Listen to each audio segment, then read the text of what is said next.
Stick it in the fridge, stick it in the fridge, stick it in the fridge, stick it in the fridge. Yo, when I'm fishing, let's keep one thing clear. The bait's over there, the brew's right here. I like cool beverage, I like cool beverage, I like cool beverage. Plate chiller or some external heat exchanger that has small passageways, you really want to limit how much hop debris ends up going out of your kettle. And there are a few different ways you can separate the hops from the wort as it flows through these chillers. But one of the most popular ways is using a stainless steel screen that is sold commercially for about $60 or $70. Most of that cost is conceivably in the labor because it is a little time consuming to make, but this video is going to show you how to do it cheap. Okay, what I'm working with here is a sheet of 3/16 stainless mesh that I purchased at McMaster.com or McMaster Car Industrial Supply. And this stuff comes in so many different varieties. You could spend an hour on the website looking for what you want.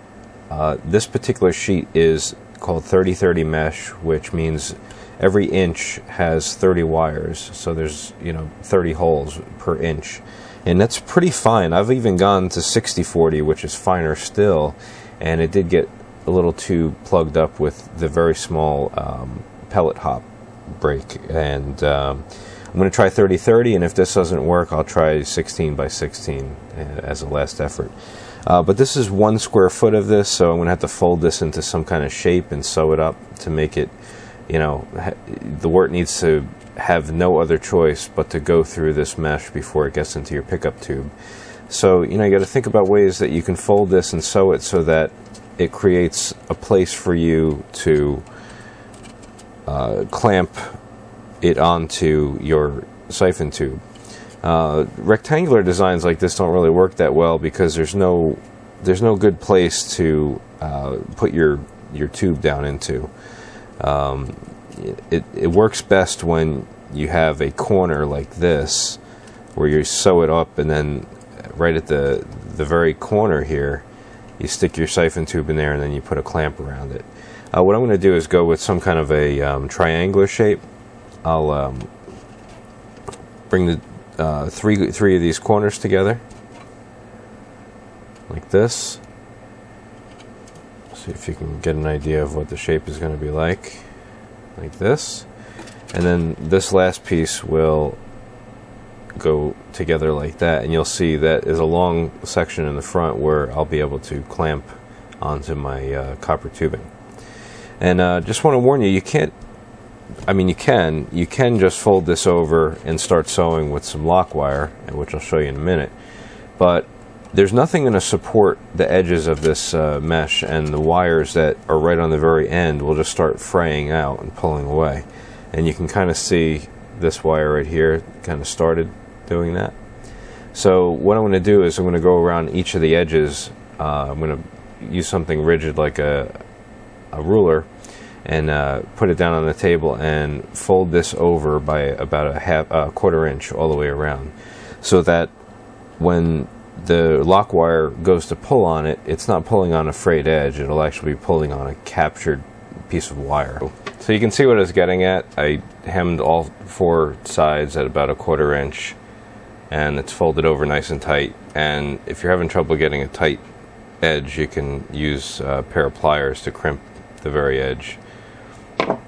So we'll talk a little bit about how we're going to sew this thing together. I'm using what they call lock wire, and it's stainless steel and quite flexible, and it's 21/100ths thick. I don't know what that is in gauge, but it's about the same wire thickness as what makes up the stainless mesh.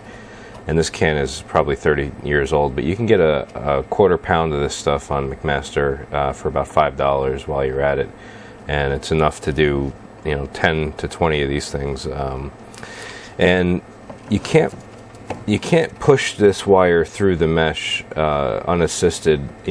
Once you fold this over and you're going through essentially 4 layers at the same time, it really helps to make the hole larger before you try sticking the wire through. And the way that I achieve that is by using a needle.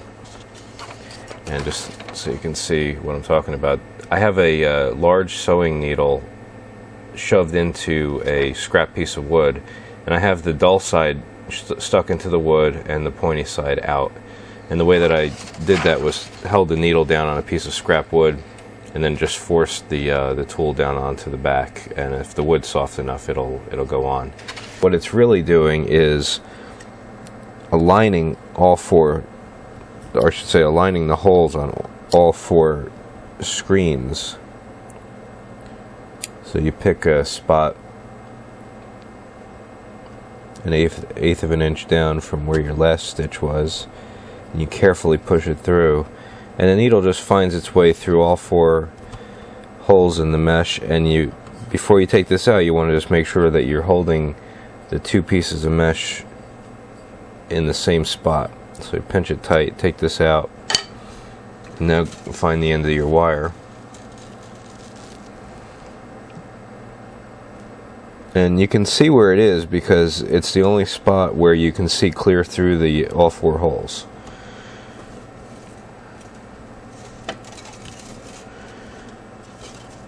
And I'm taking my time here to show you.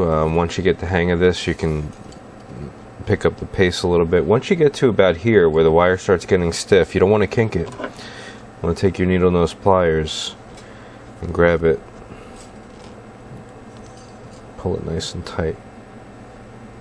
So, alright, so now we have the finished product. This took me about, 2 hours in front of the TV, sewing this up kind of casually. And you can see, again, this is right here, 3 corners come together, and then this long edge is the remaining piece that gets folded. You can kind of see it's kind of like a Pope hat. And you can see how I have my siphon tube inserted in here, and this part over here connects into the bulkhead through the side of the keg, and you can see it comes across and down to the very bottom of the keg. Alright, so that sits in the recess. So you have all this surface area around here. It's 12 square inches of surface area, so that it can actually take a lot of hop material on the surface before it starts clogging up. And one of the things you want to be careful about is if the bottom of your siphon tube is fully touching the mesh, then all it takes is a very small portion right here to get clogged with hops, and then you've just bypassed or gave up all of this surface area, this filtering surface area. So one thing you want to do here is either run a couple slots in the bottom of this tubing, about an 1/8 inch up all the way around, maybe cut it like a pizza, or you can drill a few 1/4 inch holes around the circumference to alleviate that problem of the very bottom of this tubing getting clogged up. Now this isn't really like an ideal shape or anything for this use. It's just one that was easy to construct without making any cuts and still retain 12 square inches of surface area. And one of the things is you'll notice it's extremely rigid. I mean, even if you nail this a couple times with a spoon or your mash paddle or something, it's not going to crush it too badly. At least it's not going to ruin its ability to do its job. So it's kind of an awkward shape. It does fit into the keg, and I'll show you a picture of that right now, what that looks like. It's a little awkward. I had to put both hands into here to screw on the nut on the compression fitting to attach it, but overall I think it's going to work out well, and we'll see. I like